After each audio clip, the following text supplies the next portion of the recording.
मेरे प्रिय छात्र छात्राओं,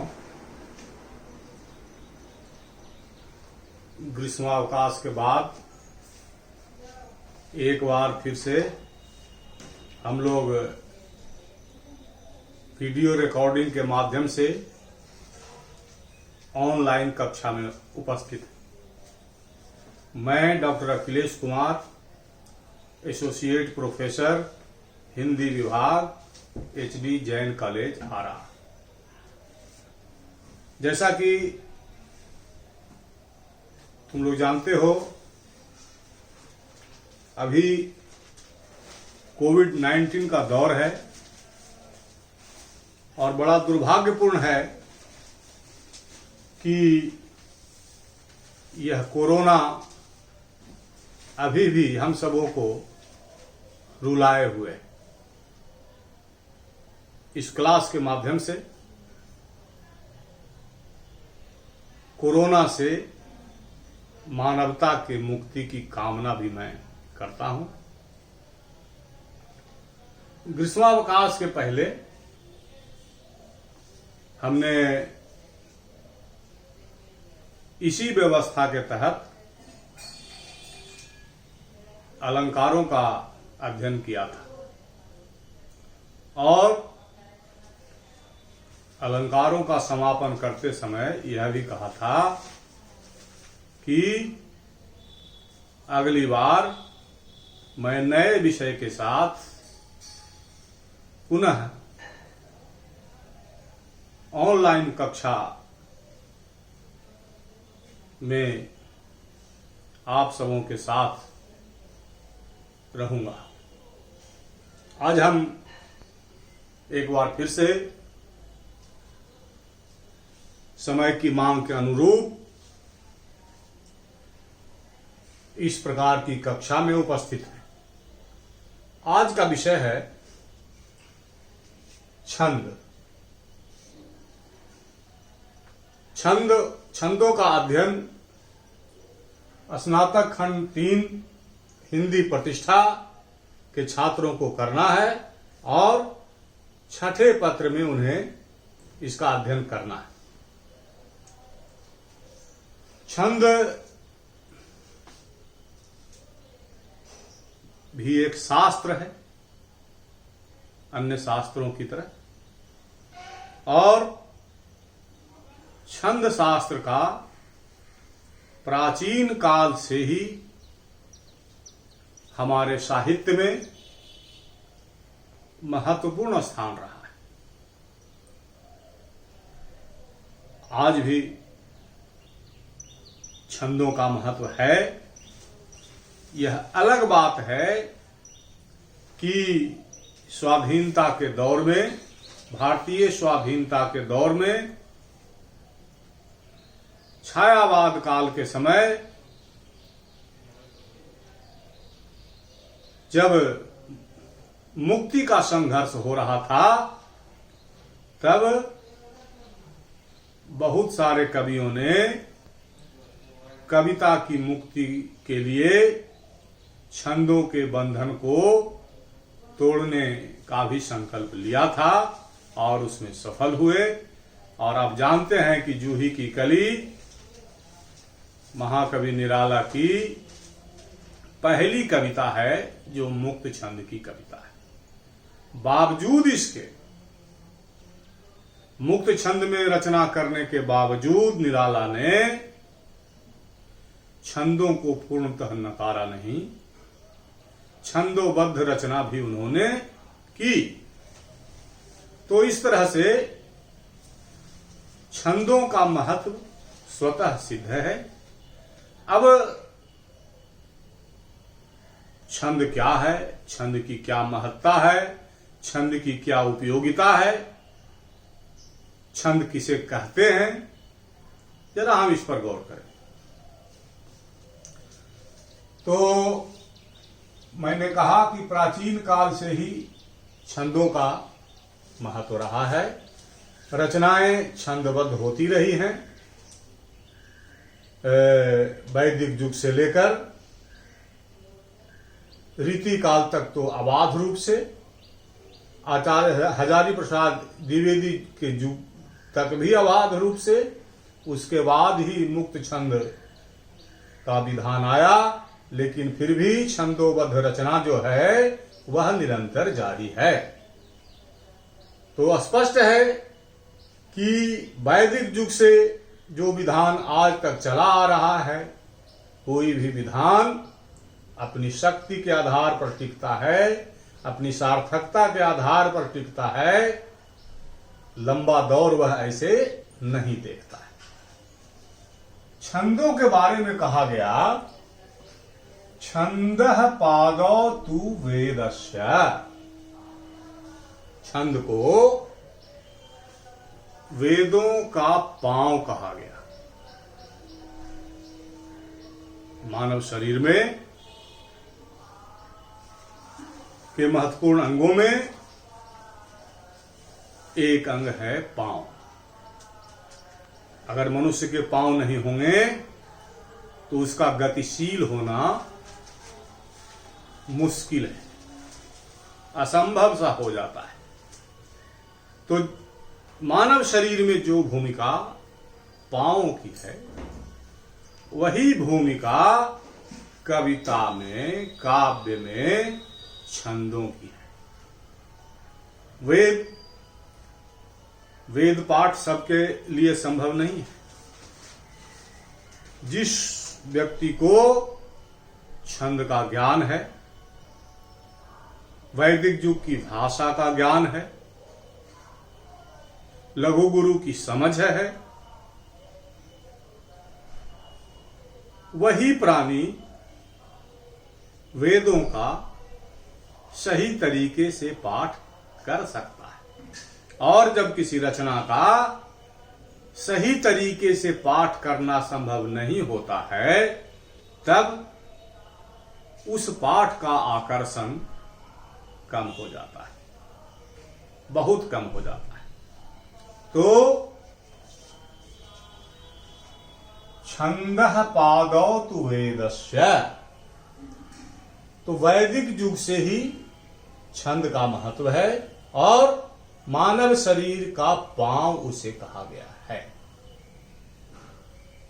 इसके बाद हम देखें तो छंद ज्ञान बिना वेद का शुद्ध पाठ संभव नहीं, ये हमें बता चुका। और भाषा ज्ञान बिना भाषा का सटीक उच्चारण संभव नहीं। तो छंदों का ज्ञान होने के लिए भाषा का ज्ञान भी होना जरूरी है। विभिन्न भाषाओं में लघु गुरु का गणित जो होता है, उसमें थोड़ी थोड़ी भिन्नता रहती है। कैसे भिन्नता रहती है? अब जैसे आगे मैं बताऊंगा कि लघु और गुरु क्या होता है। लघु का मतलब छोटा और गुरु का मतलब बड़ा। जो हल्का हो, जिसका वजन कम हो, वह लघु होता है, और जिसका वजन जो है ज्यादा हो, वह गुरु होता है। जैसे जितना भी ह्रस्व वर्ण है, ह्रस्व होता है कु, वह लघु होता है, और दीर्घ जो होता है उस पर बल ज्यादा पड़ता है, वह गुरु हो जाता है। तो इस तरह से बहुत सारे नियम हैं जो हम अध्ययन के क्रम में सारे नियमों को बारी बारी से समझाने की कोशिश करेंगे। तो हमने कहा कि भाषा ज्ञान के बिना भाषा का सटीक उच्चारण संभव नहीं है। अब कैसे संभव नहीं है, देखिए। अब जैसे ये देखिए, अवधि की कविता है, जही सुमिरत सिद्धि होय गणनायक करिबर वदन। अब यहां पर जे ही है, ऐसे जे खड़ी बोली में यह जे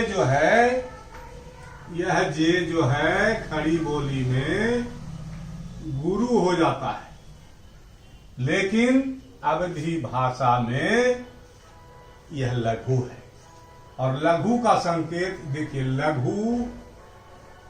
लघु का संकेत होता है सीधी लकीर, और गुरु का संकेत होता है एस का आकार अंग्रेजी का। तो अब अवधि भाषा का ज्ञान नहीं होने पर अवधि की पंक्तियों के उच्चारण में त्रुटि हो जाती है। जिसको धीरे से कहना है उस पर जोर लग जाता है, जिस पर जोर लगाना है उस पर जोर नहीं लगता है, और ऐसा होने से कविता पाठ का जो स्वाद है वह बिगड़ जाता है। जेहि सुमिरत सिद्धि हो गणनायक करी वर बदन। तो यहां जे जो है यह हो गया, होना चाहिए था इसको गुरु, लेकिन यह है लघु। इसलिए जे का उच्चारण करते समय हल्का जोर लगेगा। अब एक और नियम है, देखिए, संयुक्ताक्षर के पहले का वर्ण गुरु होता है। अब जिसको इसका ज्ञान नहीं रहेगा तो वो ठीक से उच्चारण नहीं कर सकेगा। निदाघ ज्वाला, यह संयुक्ताक्षर ये है ज्वा, ये है संयुक्ताक्षर यानी संयुक्त अक्षर। आधा ज और वा मिला हुआ है, यह हो गया संयुक्ताक्षर। इसके पहले का वर्ण जो है घ जो है, ऐसे घ लघु है, लेकिन इसके प्रभाव से यह गुरु हो जाता है। ऐसे यह घ जो है वह लघु है, लेकिन इसके प्रभाव से यह घ जो है यह गुरु हो जाता है। इस पर ज्यादा बल पड़ेगा।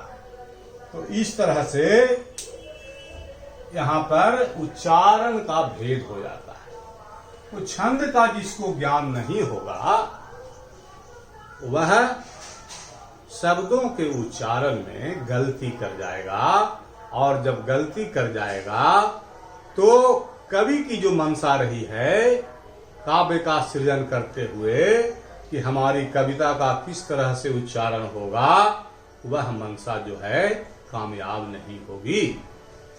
तो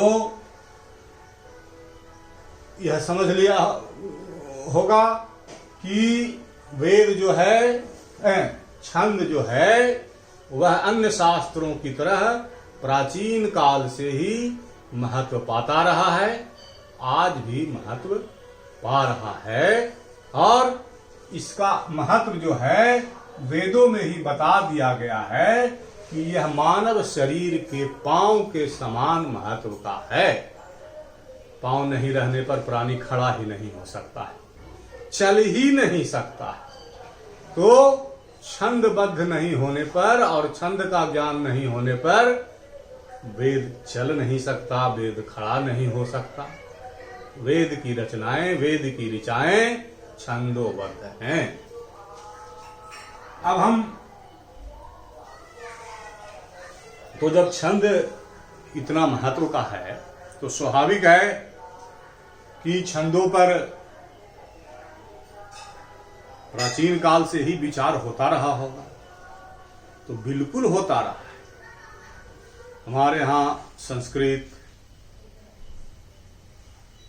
पाली, प्राकृत, अपभ्रंश और आज हमारी हिंदी जो है, इन सबों में समय समय पर छंद शास्त्र पर विचार होता रहा है। और ऐसे असंख्य विद्वान हैं जिन्होंने छंदों को लेकर अपने अपने विचार रखे हैं, अपने विचार स्पष्ट किए हैं, और उनकी कोई न कोई रचना है। लेकिन जो प्राचीनतम रचना है वह बहुत ही मशहूर विख्यात रचना है। यह पिंगलाचार्य का है, जो 200 ईस्वी पूर्व में ही जिसकी रचना हुई थी। पिंगल छंदः सूत्रम करके, पिंगल छंदः सूत्रम करके ये रचना हुई थी। तो पिंगलाचार्य के उपरांत भी भरत मुनि हुए, कालिदास हुए, कई पुराणों के पुराणकारों ने छंदों पर विचार किया है। रीतिकाल में केशव दास ने विचार किया है। ढेर सारे विद्वान हैं जिन्होंने छंदों के बारे में विचार किया है और छंद पर रचनाएं भी की है। अब आगे यह देखा जाए कि छंद कहते किसे, छंद कहते किसे हैं, छंद की परिभाषा क्या हो सकती है। देखिए, 2-3 परिभाषाएं हमने सामने रखी है जिसके आधार पर छंद को समझने में सुविधा होगी। पहली परिभाषा है, जिस रचना में वर्ण, मात्रा, लय, गति, यति और चरण संबंधी नियमों का वर्णन हो उसे छंद कहते हैं। यह जो है अवध उपाध्याय की परिभाषा है, नवीन पिंगल में इन्होंने यह परिभाषा दी है। दूसरी परिभाषा है, छंद उस रचना को कहते हैं जिसमें अक्षरों, मात्राओं और यति का विशेष नियम हो। यह परमानंद शास्त्री की परिभाषा है, पिंगल पीयूष उनका ग्रंथ है। तीसरी परिभाषा है, छंद वह लयात्मक, नियमित तथा अर्थपूर्ण वाणी है जिसमें आबद्ध होकर कोई वाक्य या वाक्यांश पद्य का रूप धारण कर लेता है। तो यह परिभाषा है जिसमें वर्ण, मात्रा, लय, गति, यति और चरण, इन सब को समझना होगा। छंद को समझने के लिए इनको समझना जरूरी है। वर्ण, मात्रा, लय, गति, यति और चरण से संबंधित क्या नियम हैं, इन नियमों की जानकारी के बिना छंदों को समझना, छंदों को पकड़ना संभव नहीं है। तो इसकी व्याख्या एक एक करके क्रम से की जाएगी। आगे के कक्षा में हमको यह भी देखना है कि इन छंदों की सार्थकता क्या है। तो सार्थकता तो स्वतः पहले ही सिद्ध है कि छंदः पादौ तु वेदस्य, मानव अंग में जैसे पांव का महत्व है उसी तरह से छंद का महत्व है। तो निश्चय साहित्य में, कविता में छंद का महत्व स्वयं सिद्ध है। तो छंद किस प्रकार की भूमिका निभाता है, इसके लिए हमको यह समझना होगा कि छंद और पद्य में क्या अंतर है। कि पद्य क्या है और छंद क्या है। तो छंद तो एक बंधन है, नियम कानून का एक बंधन छंद है। उस एक नियम कानून के दायरे में सिमटी हुई कविता, बंधी हुई कविता छंदोबद्ध कविता कहलाती है। अब देखिए, छंदों के माध्यम से एक तरह से कविता का मार्जन होता है। जैसे व्याकरण जो है भाषा का मार्जन करता है, भाषा को सही करता है। छंद जो है वह कविता को सही और सुंदर बनाता है। यह छंद का काम है। अब जैसे देखिए,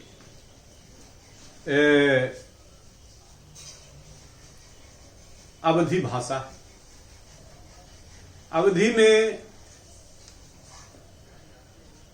जायसी ने पद्मावत भी लिखा और गोस्वामी तुलसीदास जी ने रामचरितमानस की रचना। दोनों अवधि है, लेकिन और दोहा चौपाई की पद्धति भी है, लेकिन जब आप दोनों रचनाओं को पढ़ेंगे तो गोस्वामी जी के रामचरितमानस का पाठ करने में आपको ज्यादा आनंद आएगा। ऐसा क्यों?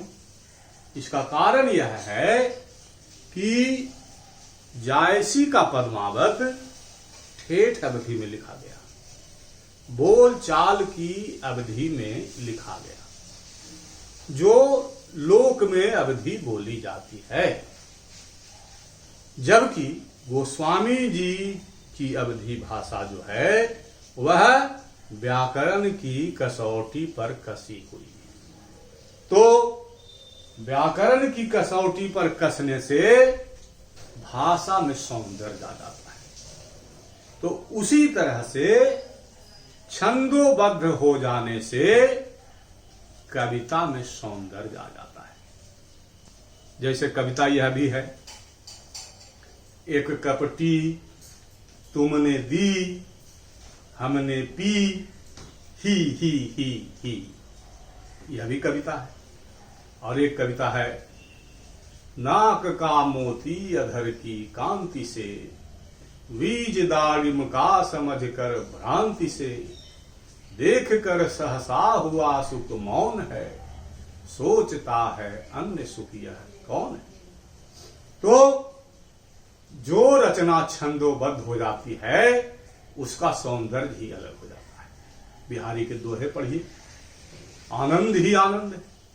एक एक शब्द तुले हुए, चुभे हुए, एक भी शब्द अनावश्यक नहीं है और एक से अधिक अर्थ लेकर आने वाले। तो रचना जब छंदोबद्ध हो जाती है तो उसका सौंदर्य जो है वह बढ़ जाता है, वह आकर्षण उसका बढ़ जाता है, उसमें जीवंतता आ जाती है, ताजगी आ जाती है, रोचकता आ जाती है। तो पद्य जो है, जो कविता है, पद्य है, छंद का बाह्य रूप है। ऊपर से जो ढांचा दिखता है, जैसे मनुष्य का शरीर दिख रहा है, बाहर से हाथ पांव सब दिखाई दे रहा है, हाथ तो दिखाई दे नहीं रहा है क्योंकि बाहर नहीं है, फेफड़ा भी दिखाई नहीं दे रहा क्योंकि बाहर नहीं है, बाहर का भाग दिखाई दे रहा है। तो पद्य जो है छंद का बाह्य रूप है, शरीर की भांति वह स्थूल, जबकि छंद भीतरी तत्व है, आभ्यंतर तत्व है, आत्मा है, सूक्ष्म है, जो दिखाई तो नहीं देता है लेकिन आप उसको महसूस अवश्य करेंगे, क्योंकि छंदों का जो बंधन होता है, जिसमें मात्रा, लय, गति और यति होती है, वह स्वतः बतला देती है कि हम यहां मौजूद हैं। अब मानव शरीर में आत्मा का क्या महत्व है, इसको तो बतलाने की जरूरत ही नहीं। आत्मा है तो शरीर है, आत्मा नहीं है तो इस स्थूल काया का कोई महत्व ही नहीं, मिट्टी है, इसको टिका नहीं सकते हैं। लेकिन जब आत्मा है अंदर में, तो जब तक है तब तक यह स्थूल काया जीवंत रहती है, चैतन्य रहती है, आकर्षक रहती है, गतिशील रहती है, हिलती है, डुलती है, भाव भंगिमाएं, हर प्रकार की क्रियाएं होती है। तो इसी तरह का अंतर जो है वह छंद और पद्य के बीच है। पद्य शरीर है, स्थूल रूप है, उसके आंतरिक सौंदर्य का जनक छंद है, जो उसकी आत्मा है। तो शरीर में आत्मा नहीं है तो शरीर का क्या महत्व है? उसी तरह से रचना अगर छंदोबद्ध नहीं है तो वह महत्वहीन है, उसमें सौंदर्य ही नहीं होता है, अटपटी सी होती है। और आज अटपटी कविताएं लिखने वालों की कोई कमी ही नहीं, क्योंकि बहुत तेरे कवि तो ऐसे हैं जो छंदोबद्ध लिखने की क्षमता ही नहीं रखते। पहली पंक्ति में 3 वर्ण होंगे, दूसरी में 6 वर्ण होंगे, तीसरी में 9 होंगे, फिर चौथी में आके 3 ही 4 हो जाएंगे। कोई नियम कानून नहीं है। तो नियम कानून नहीं होने से उसमें न बाहरी सौंदर्य आता है और न भीतरी सौंदर्य आता है।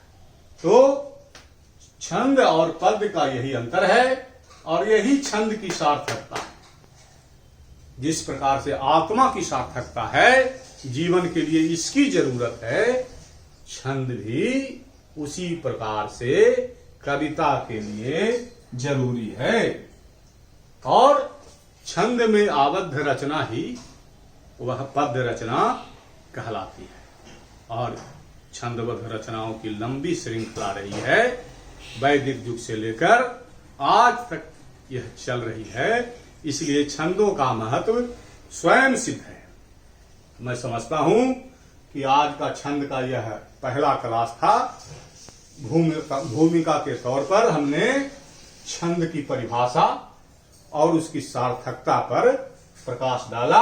आगे जब हम फिर से आएंगे तो छंद की इस परिभाषा को, जिसमें वर्ण, मात्रा, लय, गति, यति, चरण आदि की चर्चा है, एक एक करके पूर्ण विश्लेषण के साथ समझाने का प्रयास करेंगे। और उसके बाद सिलेबस में जो जो छंद पढ़ना है, दोहा, चौपाई, गीतिका, हरिगीतिका, कुंडलिया, मतगयंद, सवैया आदि आदि जो भी छंद, जिन भी छंदों का अध्ययन करना है, एक एक करके उन छंदों का अध्ययन किया जाएगा। तो ग्रीष्मावकाश के बाद का यह पहला क्लास था। हम समझते हैं कि आज के लिए, हमारे छात्रों के लिए यह पर्याप्त है। धन्यवाद।